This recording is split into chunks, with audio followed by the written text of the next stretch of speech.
You're listening to the Options Insider Radio Network. For more quality options programs, visit www.theoptionsinsider.com or search for Options Insider Radio Network in your podcast provider of choice. Listeners can also access all of our programming through our mobile app, available in iTunes and on Google Play. Don't forget to follow along with your favorite programs and submit your own questions for the hosts at twitter.com/options. Facebook.com/TheOptionsInsider or via questions at TheOptionsInsider.com.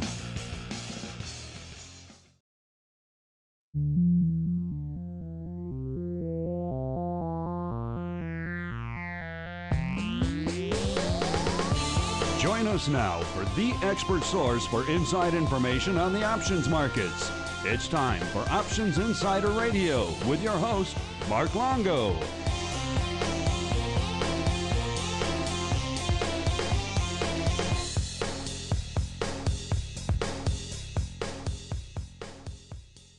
Welcome back to Options Insider Radio, the interview program here on the old network where we welcome on guests from throughout the world of options and derivatives and sometimes beyond and proceed to pick their brains for the benefit of you, the listener. My name is Mark Longo from the aforementioned network. If I sound a little bit different, if you hear a little bit of noise in the background, it's because we're not coming at you from our studio in Chicago. No, we're down the street here, still in Chicago.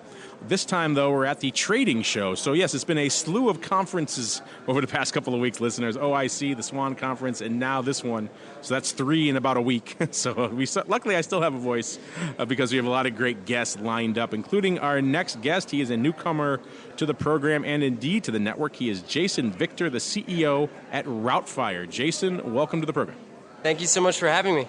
And Jason, as we are wont to do with all of our first-timers here on the network, why don't you go ahead and give our audience a little bit of an overview of your background in the financial space and what it is you guys do there at RouteFire.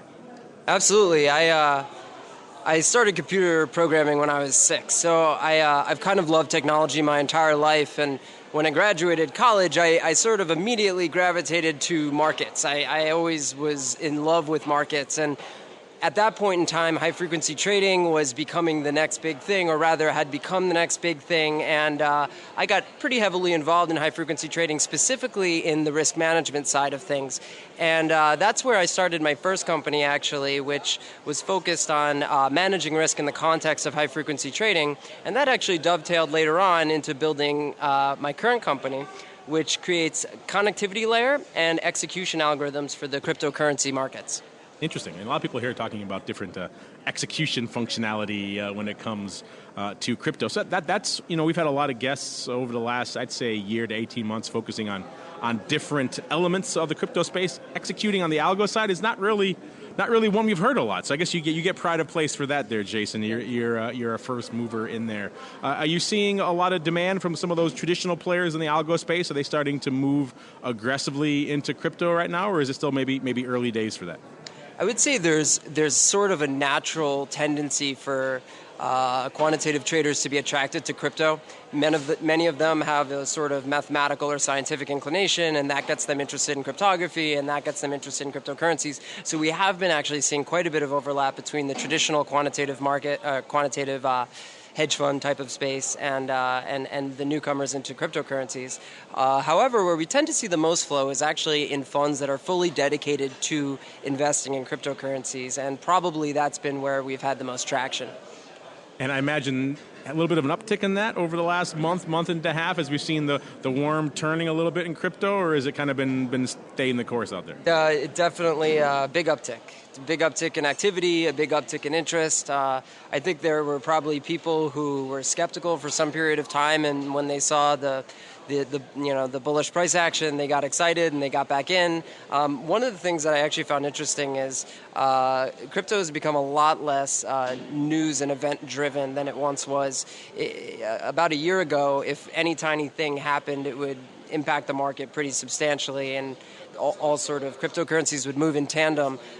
These days we don't quite see that as much, and it almost feels like the traders are a bit more mature now, and they're used to the idea that news happens and that the marketplace is growing up, if exactly. you will. It started off as a fledgling upstart, and now is actually big boys that come into play. But walk us through what it's been like over the last year or so out there doing this new startup, getting out there, getting new clients, new users, maybe raising money in an environment where let's say the trend was not your friend, where crypto every day was a new negative headline, breaking through a new low. It must have been a challenging 12 months. Absolutely. I would say that we're very fortunate in that we met a lot of people along the way who had the benefit of a longer term kind of perspective.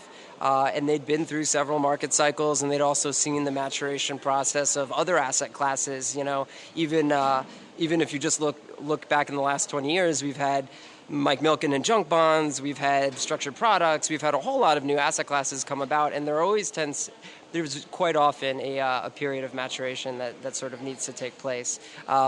With us and fundraising, that wasn't so bad. There's actually quite a bit of interest and a lot of capital being allocated to the space. And even at the height of the, shall we say, the naysaying, they were still interested. Okay. Well, the reality is there's a lot of capital to allocate. Those allocations may have been made before those downward price movements even happened, and so it's there. It needs to be allocated to quality projects. And VCs in the Valley these days are enthusiastic to find equity deals they can invest in that are believably high quality. And so you guys are pursuing the VC route then? Yes, we did venture investing, and we raised a seed round last year, which we completed, and now we most likely are going to just drive straight through to the Series A sometime probably early next year. And we talked about some of the appetites in the marketplace. I'm curious, you're interacting with a higher end, the institutional side of the crypto space. I hear interesting, conflicting things about the interest level in that space. Obviously, it was super high in December of 2017, right, when it was pushing 20,000 and everyone and their mother wanted to get into crypto. Then when it got cut in half over the course of the next 6 to 10 months, I think some of that interest kind of ebbed a little bit. And now I think maybe we're seeing it pick up a little bit again, which is kind of interesting. Has that been your kind of your trajectory you've noticed as well? Or maybe did you behind the scenes, you mentioned the VCs never got tired of it. Did the institutions, were they still as excited about it, let's say, a year or 10 months ago when things were in the midst of the downturn? I would say the institutions, and I mean this in no kind of bad way, tend to have a fairly short memory. What's happened recently impacts their decision-making a lot. VCs have a very long memory. They try to learn things typically based on looking at the last 50 years of technology and its development, and typically their theses come from that. And so when they look at a new space like crypto, certainly the fact that there are bits of stumbling on the way to greatness is nothing that concerns the venture capitalists. I would say certainly, though, with the institutional investors, we see the interest ebb and flow very much in tandem with the price action. Morgan, right? JP Morgan, their CEO infamously called it a fraud, and then less than a year later they have their own product. So yeah, they've been known to change on a dime, or in the case, a token. We certainly see a lot more on the family office side than on the hedge fund side. In terms of family offices just have a lot less rules around what they can do and less specific mandates. So they've probably been the most active in terms of institutionals. So what is it that brings you to the trading show here in Chicago today? Is it just kind of getting the lay of the land, showing the flag? Do you have some announcements at the show? What brings, aside from talking to me, of course, what brings you out here today? Well, delighted to be speaking with you, of course. And mainly we came out here with a couple partners of ours who we have common clients or we have common venture capitalists, and found out that a number of our close partners are going to be here, and we wanted to kind of come and represent together with the feeling that sort of the more that companies can link up and make friends with one another, to use that term very loosely, we think that that's going to be what creates the killer app in crypto. There's a lot of folks that are going around and they're proselytizing an idea of a complete end-to-end solution that starts with pre-trade analytics and ends all the way at settlement. And we don't really believe that's going to work. We think we need to find the right partners in order to build the end-to-end solution that people want. And so we're here to make those relationships. The VC's playing a little matchmaker behind the scenes, Absolutely. You should meet this firm. I like that. That makes sense. That falls into their role. But you're right. We have seen some people, even today, have spoken to some firms that want to have that full soup to nuts solution. You're not a believer in that approach? I'm not. I think that makes you a jack of all trades, master of none. Our idea at RouteFire is that we want to be amazing at what we do, and we want to really kill it. We want to be the best. We have numbers that we believe prove we're the best, and we really just want to focus on what we're doing and make sure that we stay the best and keep our first mover advantage nice and strong. It's interesting. You're here obviously in Chicago, and you're based, I believe, in San Fran. Very cheap real estate out there in San Fran, by the way. But yeah, it has been interesting to watch kind of the evolution of the crypto space to becoming this new mecca in the trading world, where there's so much infrastructure already in place here for trading options and futures, and so much of that has just migrated to the crypto world now. Has that been an interesting thing for you guys to watch, kind of just the evolution? I mean, for me, it's fascinating to see just the mindsets. Like, you come from the Valley kind of mindset, so very much a technologically focused mindset, but there's also been this culture clash between let's say the crypto tech mindset and then the financial services mindset, who's a little bit, shall we say, a little bit more grounded, a little bit more regulatory friendly. Right. And sometimes the two lift each other up, sometimes they clash. I'm curious for you, coming from maybe the other side of that, the Silicon Valley kind of side of that, what's it like for you kind of looking at and kind of breaking into these established, financial models, maybe welcoming, maybe not, even at a place here like Chicago? It's very interesting. We've been finding that there's a lot of extremely well-established firms that are, planting their stake in crypto and deciding that they're going to get into the business. And a lot of them that have actually become some of the more important players in the space are here in Chicago. So it's interesting to me that these are the firms that really picked up the slack, and from the institutional side of things, that really made products that are now supporting the effort as a whole, supporting the crypto markets and enabling institutional investors that otherwise might not have access to get access to these marketplaces. And there's certainly been a lot of work that's gone on in terms of collaboration between the Midwest and the West Coast, and we've seen a lot of innovation centers and things like that in San Francisco that were obviously started by companies back east, but are looking to somehow involve themselves in the scene out there. So we're almost seeing the two mix a little bit from where I sit. And obviously, we're a derivative-centric network, so we always tend to lead with that. That's a burgeoning area in the crypto space as well. We have listed futures. There are OTC options available. There are some options available not to a lot of U.S. residents, unfortunately, unless you VPN in. But there are options, quote unquote, available out there. I'm curious, is that an area of interest for you guys at all? Maybe growing as the crypto derivative side grows? Or are you still focused primarily on what's going on the spot side? I would say derivatives is probably the most interesting potential avenue of improvement. Right now, we have a lot of customers that have a hedging need. That's the main thing that they're doing. They have an exposure, and they need to get rid of that exposure. And there's a lot of cases in which it would really help to just have some derivative instruments to use to put together the correct exposure profile for them.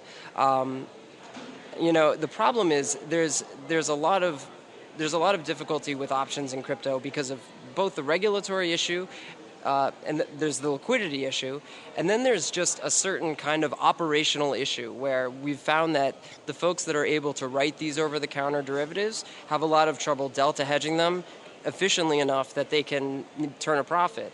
And so if they can't hedge it efficiently enough to turn a profit, they're not going to keep writing those options. And that's what I worry is happening to some firms right now. Or it'll be so wide that it won't even be useful for your client, right? Because the market can only reflect what they can hedge, right? Exactly. And so, exactly. That is an interesting area. You're right, as we have seen, because we have talked to some of the OTC firms here and others on the show. And you're right, it still is a challenge as they're out there sourcing liquidity in the underlying and of course in the options as well.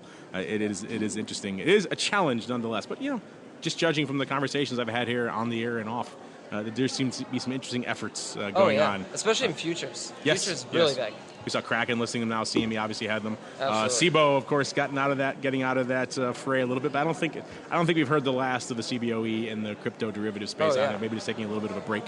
So a lot of interesting things at that. Speaking of interesting things, Jason, we like to leave our audience with leave them wanting more. Leave them with a little bit of a hint, a little bit of a tease of what they can expect from you guys in the coming months. If you got something up your sleeves you want to share with us, sir, now is the time. The floor is yours.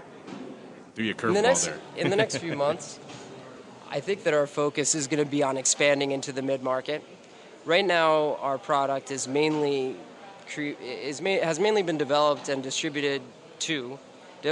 and distributed to particularly large firms. And we've targeted particularly large firms because with a product whose purpose is to mitigate market impact, the greater the size of the trade, the more the value of the product, the greater the value of the product.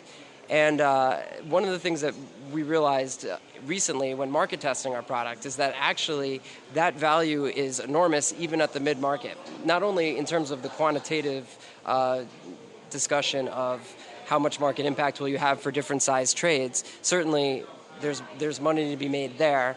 But much more interesting is that we found there's a lot of value in just the consolidation of the liquidity itself. So what we're planning to do is to create a product that allows you to send crypto to a particular address and have it, using RouteFire algorithms, automatically convert into some other crypto or fiat currency of your choice.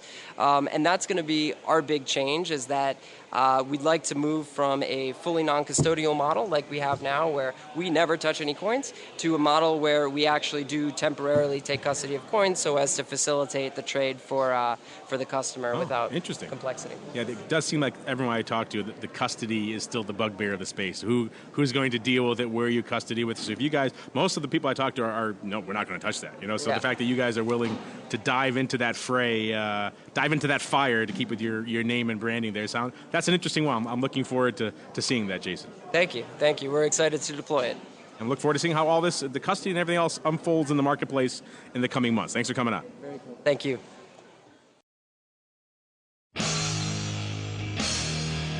The preceding program was a production of the Options Insider Radio Network. For more quality options programs, visit www.theoptionsinsider.com or search for Options Insider Radio Network in your podcast provider of choice. Listeners can also access all of our programming through our mobile app, available in iTunes and on Google Play.